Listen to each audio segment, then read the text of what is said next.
So in this lesson, what we're going to look at is JavaScript. So I'm going to open up, make a new project, and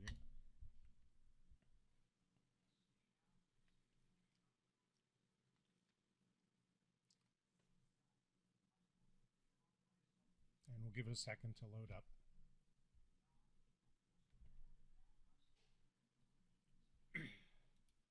So C# web.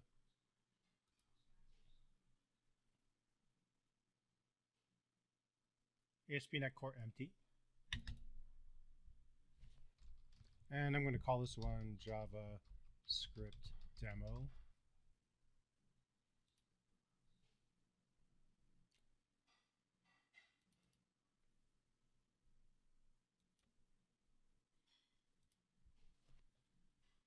Leave the defaults.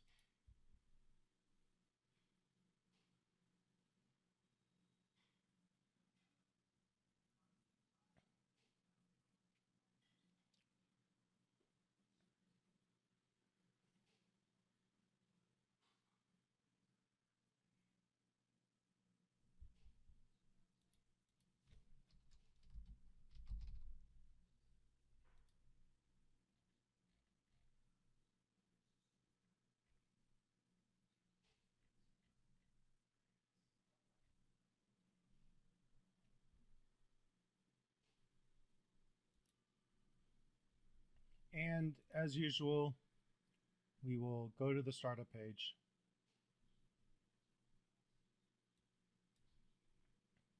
And we're going to change we'll get rid of routing and endpoints at this point and just use just a regular file server. I'm going to add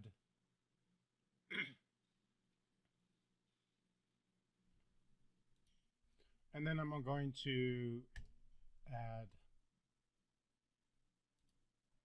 a new folder, make it www.root. Under that one, we will add the CSS folder. We'll add an images folder, and we'll add a JavaScript folder.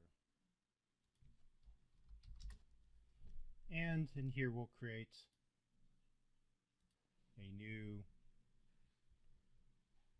HTML page.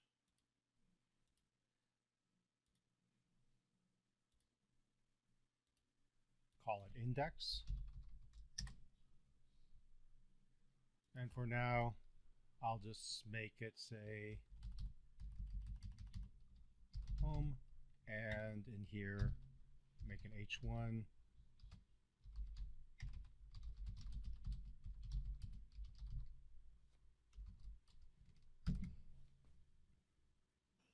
And hit Control F5 and make sure that it's working.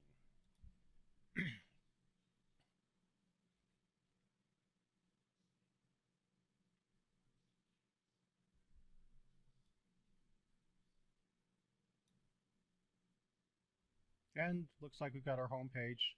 Welcome to my home page. Looks like seems to be working.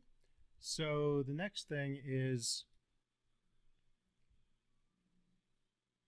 let's change this to JavaScript demo.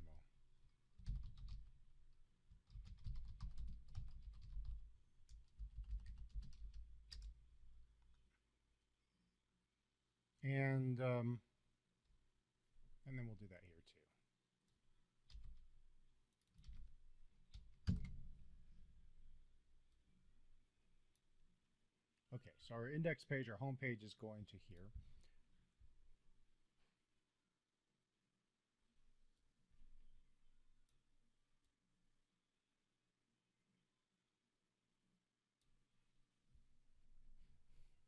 And the next thing we want is we'll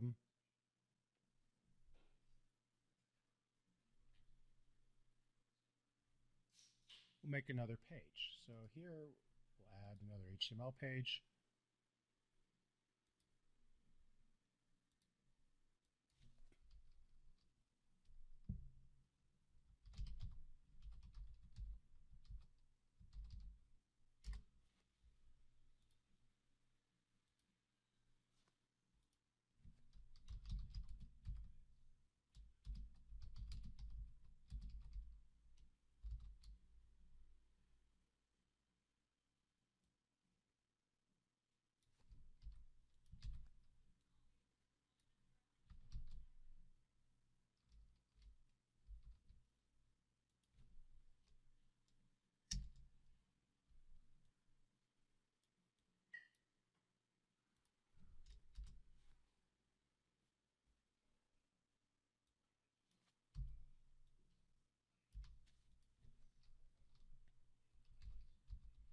We'll make a paragraph tag. We'll set its ID equal to demo.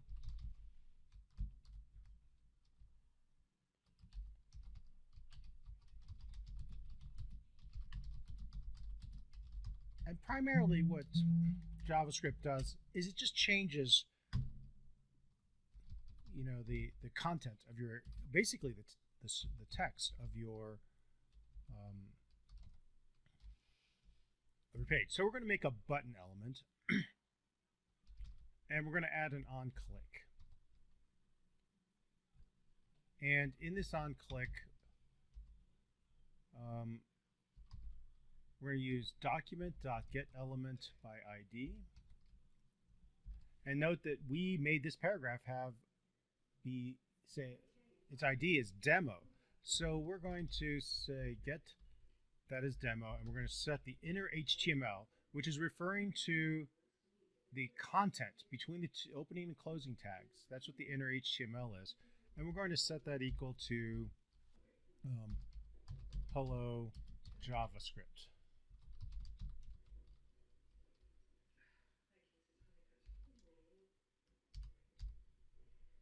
This needs to be a double quote because we have single quotes on the outside. And note, this is a string, but this string contains, because everything in HTML is a string, but this string contains JavaScript code, and we're putting it right in the onClick event here. So you can do that with any event that's available to any HTML element. So let's run that.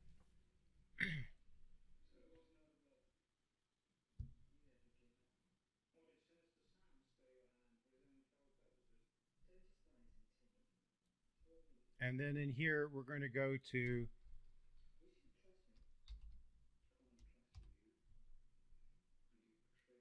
our new page that we created. So after the domain, we're going to put what can JS do.html. Since we're using the file server, we just put the file name of the HTML page we want, and it opens up our page. So what does this do? When I click on this, it changes that. So all it did is it just substituted in what was here for here. And there's a bunch of elements that you can change. So for example, you can see here, we could do, let's see, there's this append thing. What would that do?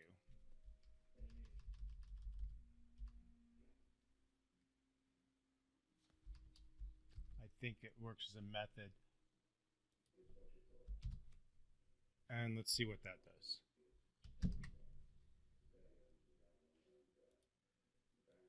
So I'll refresh this page, and we can see with the append, it just keeps adding. So we can append, we can replace, and you can play around. You know, if you're a programmer that you've programmed other languages, you get that these are all methods, and you can dig through here and play around with all of these methods and see what they do. You can also look them up on W3 Schools. Notice that we handled the onClick method. There's more than an onClick. If you just start typing on, you can see on blur, on cancel.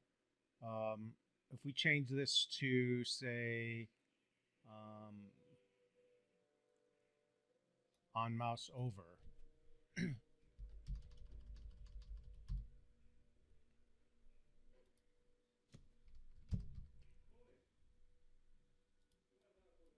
come back to our page and refresh it.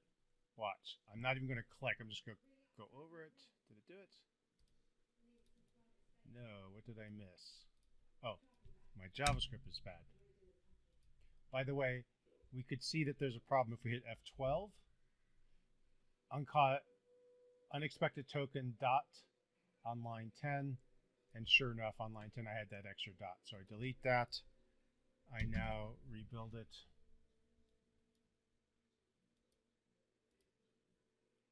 Come back to my page, refresh it.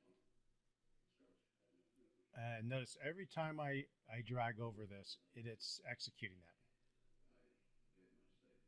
So we not only can handle the click event, we can also handle any series of events just by looking at on and seeing what's here.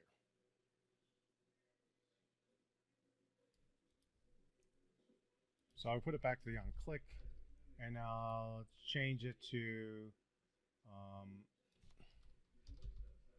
inner HTML or inner text is equal to, I think that's what we had. Or no, we used inner HTML.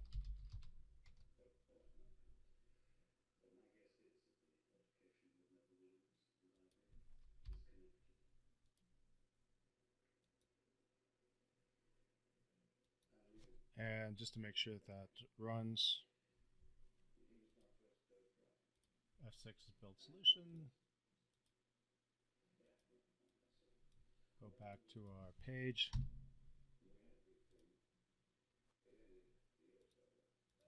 And it's working the way it did originally. So that's basically the fundamentals of working with JavaScript. So now we have, this is client-side coding.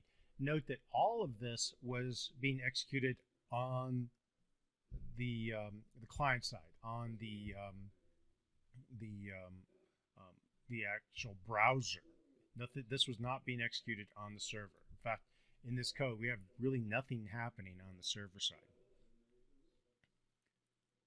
So let's leave that example up, and then let's make another page in here, and we will, so new item, HTML page, and this one we're going to call JavaScript in head element.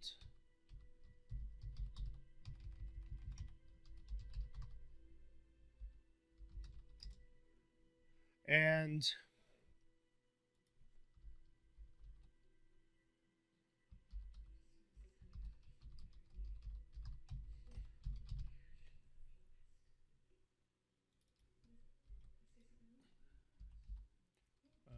just to stay consistent, I'm going to make an H1 here.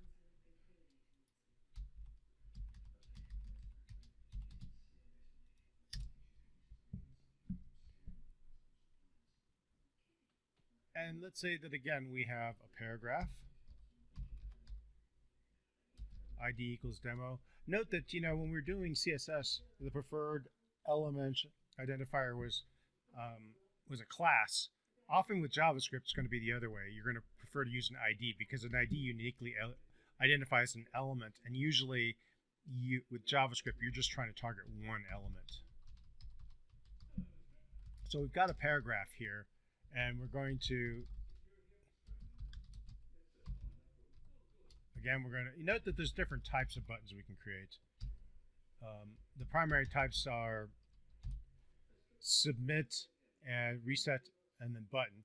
Button will basically is used when you're just you just want some JavaScript to be executed. We're going to see later on with forms, reset and submit become popular when we are in a form. So we're going to do an on click, and instead of putting the JavaScript right here, we're going to actually add up in the head block a script tag, and we're going to say we're going to create a JavaScript function. The way you make a JavaScript function is use the keyword function, and then it looks a lot like C++. JavaScript uses the convention of having the opening brace on the same line as the function name. I program Microsoft all the time, and typically I'm used to doing that. But when I'm doing JavaScript, I follow their conventions, and I use that approach. And so we're going to use document get element by ID demo. So now we're using this get element ID to get this element right here. And we're going to set its inner HTML equal to paragraph changed.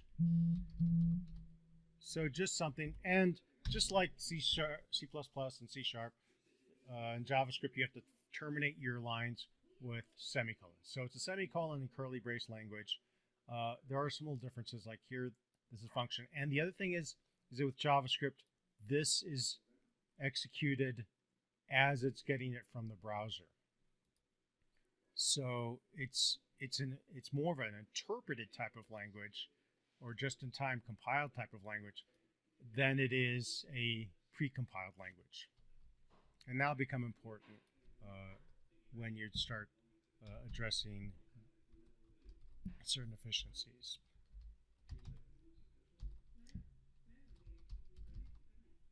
So I'll run that, Control F5, and we will go to this new page. Again, we're just going, because we're using, our startup is in file server mode.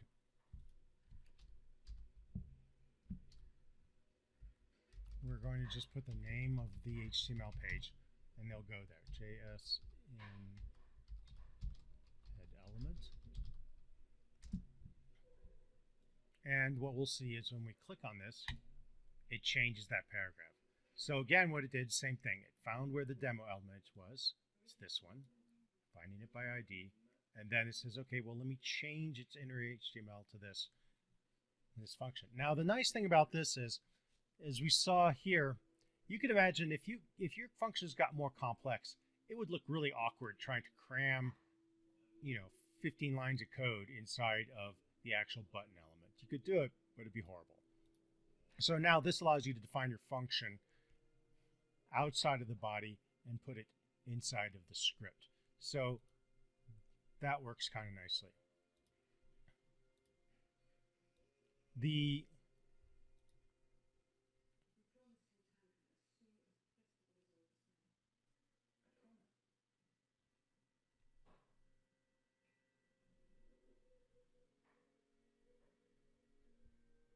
So let's try running this again.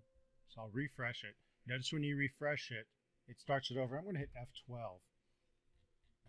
And you can actually look at the elements that are here.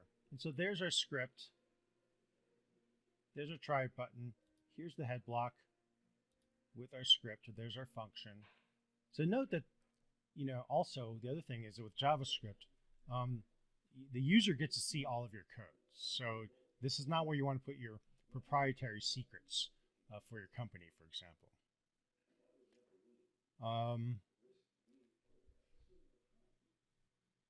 And let's see, if I inspect this element, I can see there's the element right there. It says a paragraph. When I click try it, notice that it actually changes here in the view here. Now, if you were to view page source, this will not change. Notice it still says a paragraph even though it says paragraph change. And that's because this is showing you what the file looks like when you get it. Whereas when you're looking at the code in F12, it's actually showing you how this all renders out. It's showing you the object model, the document object model, as it is currently implemented by the script.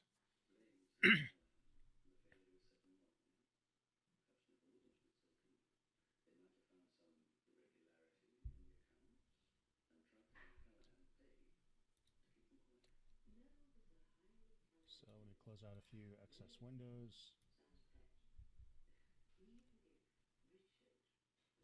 Now, another place we can put JavaScript is in the body element. So let's make a new HTML document.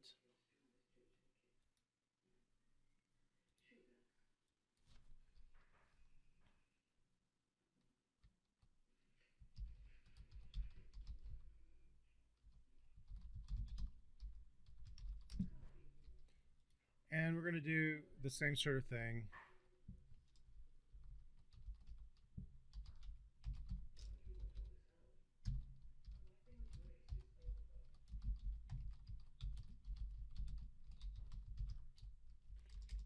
And here, however, and then again,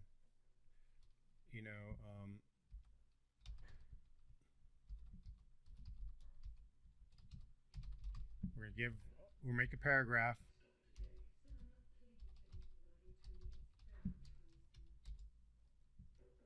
And a button.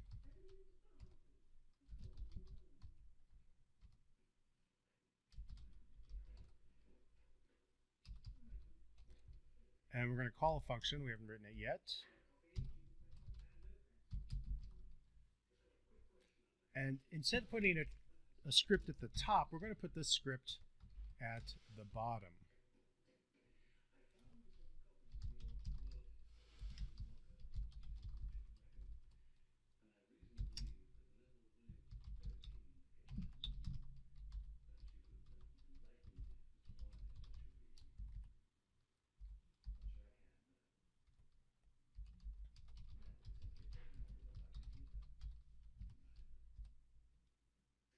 So now the script's at the bottom. Let's run this too.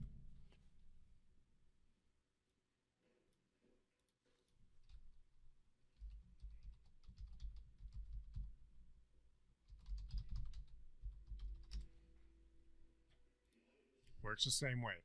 So why do we have two different places here? What's the difference between doing it this way and doing it this way? Well, if we have a really fast connection, it's not a big deal. And if our function is really small, it doesn't really matter. But let's use this timeout method from W3 Schools. And so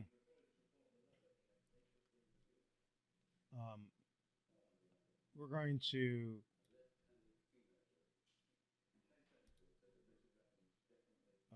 let's see, how can we do this?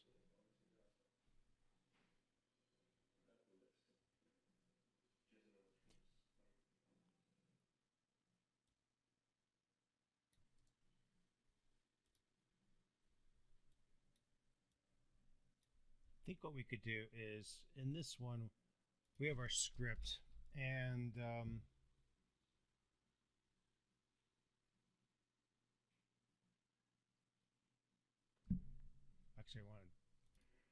actually, I think I'm going to use a different function. I'm going to use the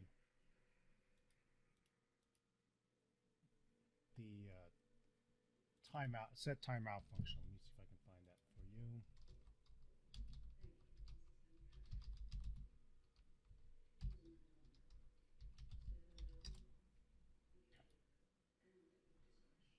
So this function basically allows us to set you can have a function that will execute after a certain number of seconds. We don't really have a sleep function in, as it were, but this is about as close as we can. And what I want to demonstrate is maybe why you might want to put your script tag at the top versus at the bottom. So let's do this.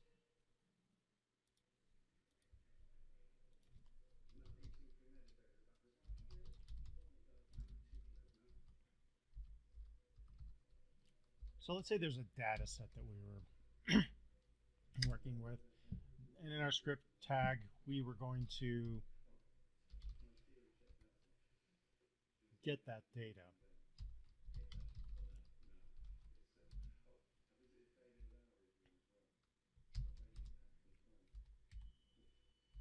Well, we'll create a function that says data equals current, but it'll do that after maybe 5 seconds. So this is in milliseconds, so we'll put 5,000. So what this means is that when this page, and then what we'll do is we'll display in our inner HTML data. So when this page loads, what's going to happen is we're going to set data to empty. Actually, we don't even need this. Well, yeah, I guess we do. It's going to load. It's just going to be a paragraph in here. Then, and if we were to click a button during that 5 seconds, it'll change it to empty. Actually, I'm going to make this error no data. Or just no data. It's not really an error.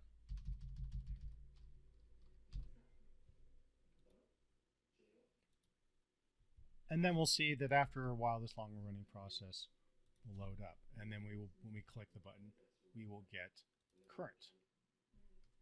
Maybe we'll make it current data. So we'll run this.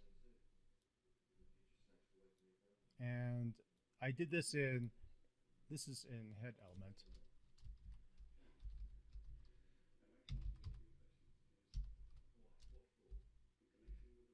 And so as soon as I get there, the counter's going off. I click this, it says no data. 5 seconds goes by, and then we get current data. So this is a pretty common thing that happens. I guess the question is, since we don't have any relevant data right off the bat, do we really need to do this script? Do we need to bother loading this script? And note that the rendering of a page is, this actually takes time to render. So if we want to get to the main stuff quickly, it actually kind of makes sense to put this script maybe at the bottom. And now this timer is just here as a simulator. It's not going to look much different on this, but it kind of makes the point that when you have a long running process,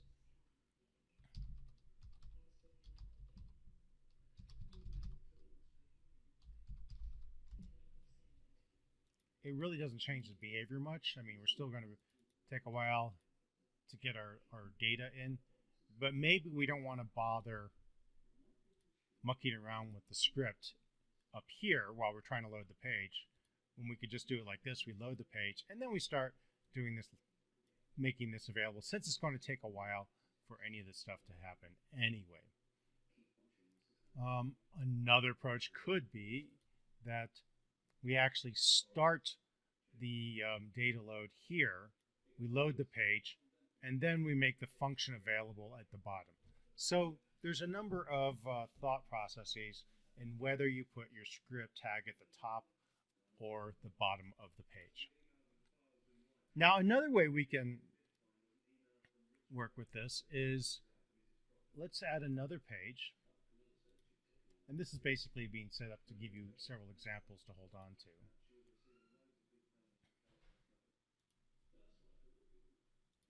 And we'll call this one JavaScript source file, or JavaScript external.html.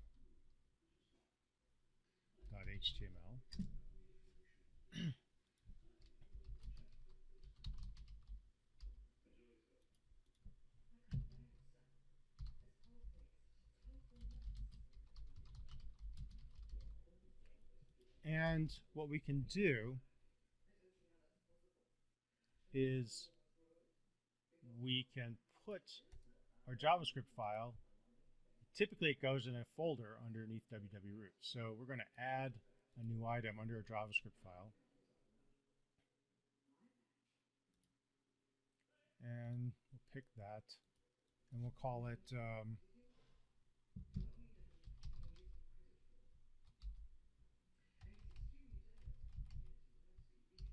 let's just call it JS source file. And so now we have this JavaScript file, and we could do much the same thing.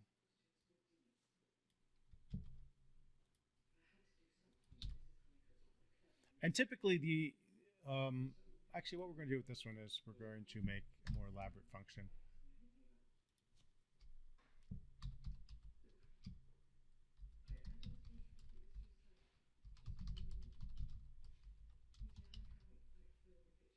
We're going to bring in two values and we're going to add them together and return them. So we're just going to make an amazing addition function. And you typically, JavaScript source file, everything is a function, is in a function.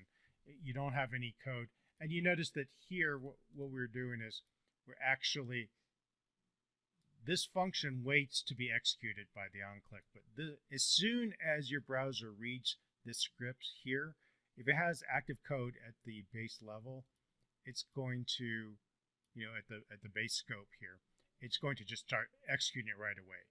If it has a function, it will define the function and wait until it has an event that actually executes it. So for that reason, typically your JavaScript source files are just going to have functions. It's basically a library. And then the question is, how do we make this available here. You know, we're going to make a form basically. We're going to use an input id equals txp num1 and type. We'll make this a text box.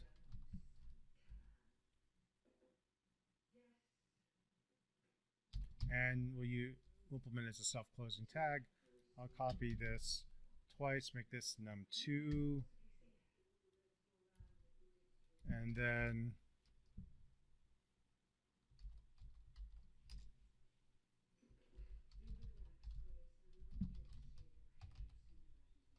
we'll make a button.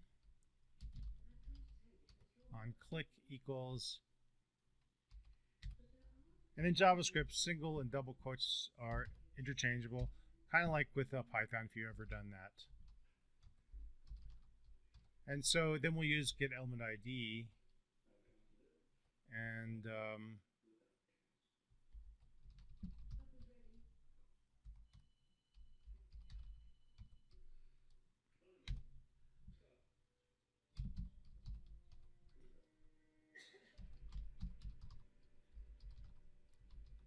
and one thing you'll notice with JavaScript, you tend to have a lot of nested parameters being passed to functions, which are then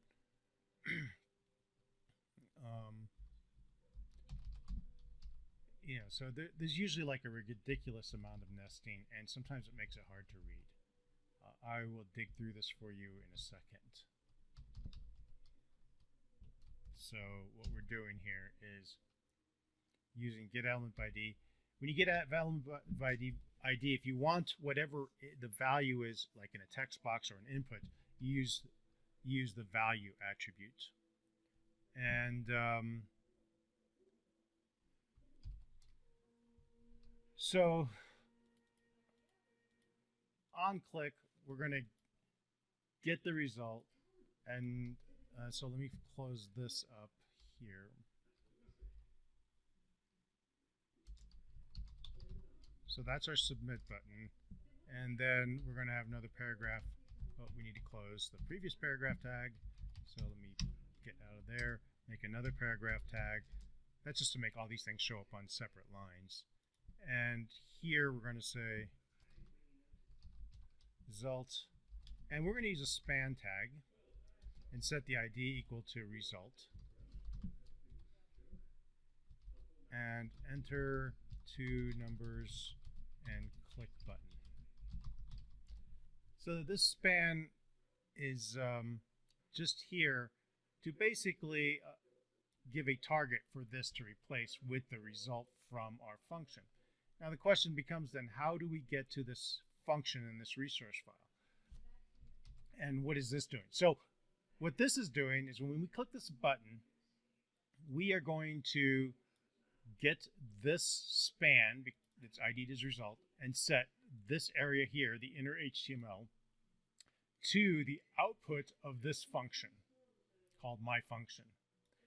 And these are just the two parameters we're passing in. The parameters we're passing in are we're going to get this element, txp num, we're going to get the value from that text box and get the value from the second text box and pass those as arguments to my function.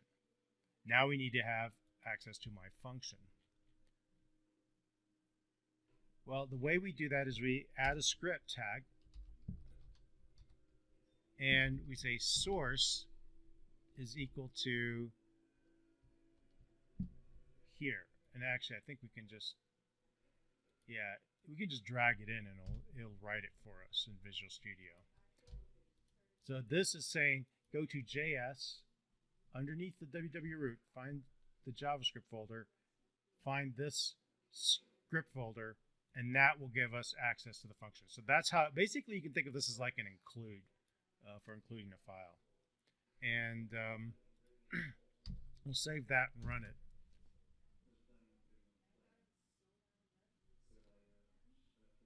And so here we are, and we're going to go to JS external .html, and I'll put 5 and 9 and submit, and it works. 5 plus 9 is 59. It's perfect. Oh, wait a moment. What happened here? 5 plus 9 isn't 59. It should be 14. So it did work.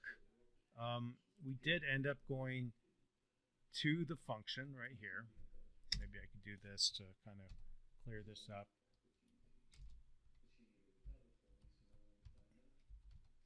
And we did pass these two parameters.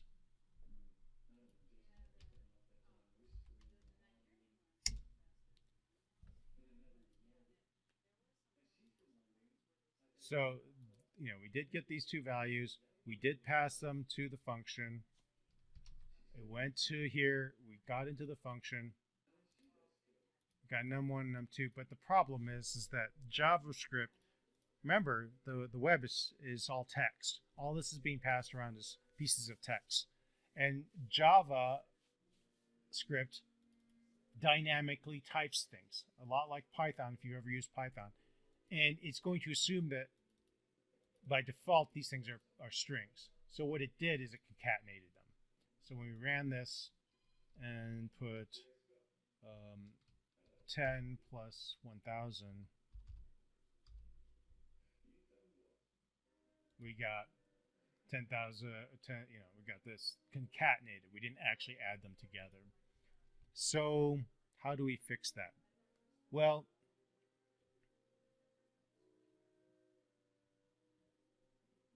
we can fix that by telling it to convert things to numbers. So let's look up JavaScript conversion functions, type conversions, and there really isn't in JavaScript there really isn't types.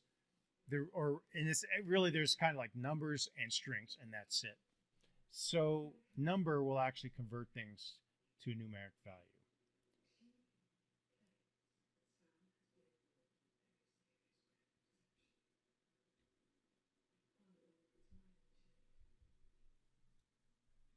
So let's do this.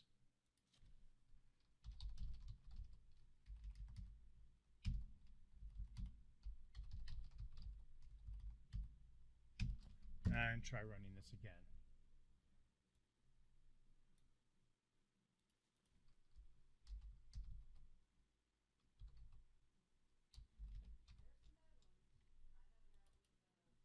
And let's see, 5 and 5, submit.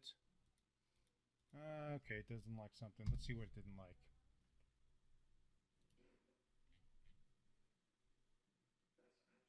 Number is not defined. How did I miswrite that?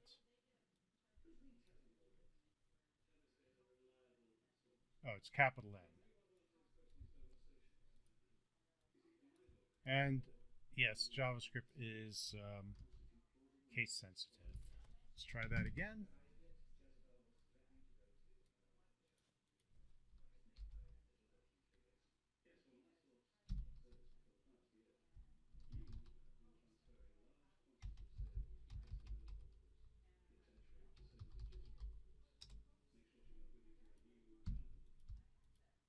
And now we're actually doing math.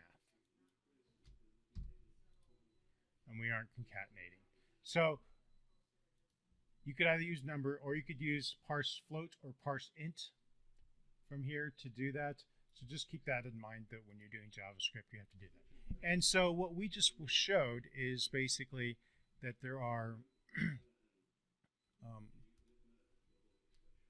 several places you can put your HTML. You can either put it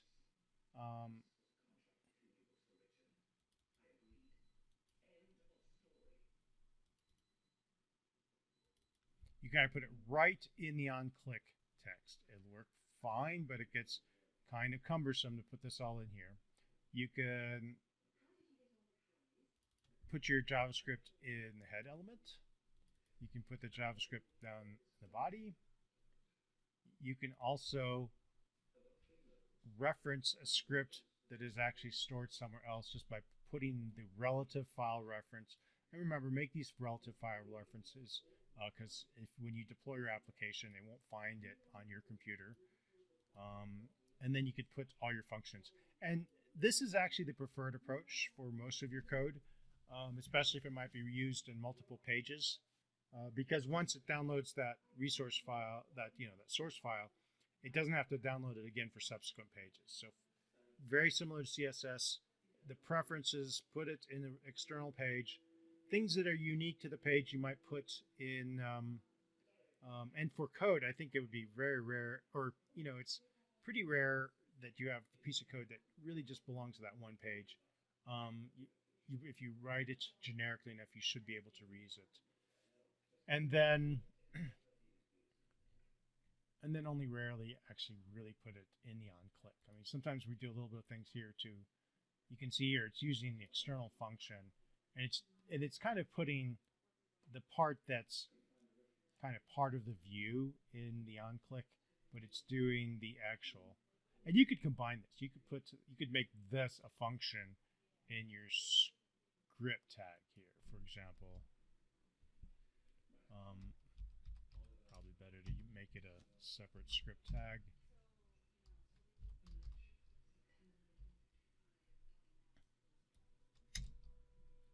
And I think I would actually, I'm going to put it down here in the body and make another script tag.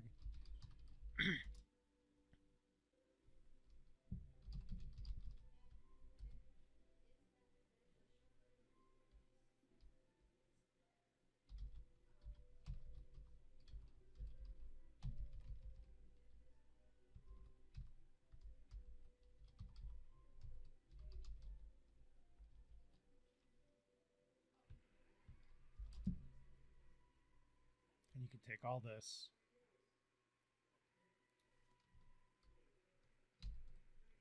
put it in here, and then this becomes,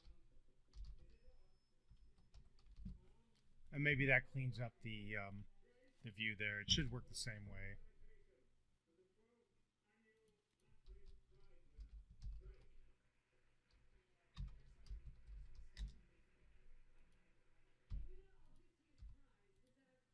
Yeah, so it still works, but I've kind of moved the complexity out here. And the way I would think about this is, in here you have functions that are common to multiple pages. In here, in your script tag here at the bottom, this is really just manipulating the view. It's stuff that just belongs to that, to make this page look the way it needs to look. And that's probably a good way to set up your JavaScript.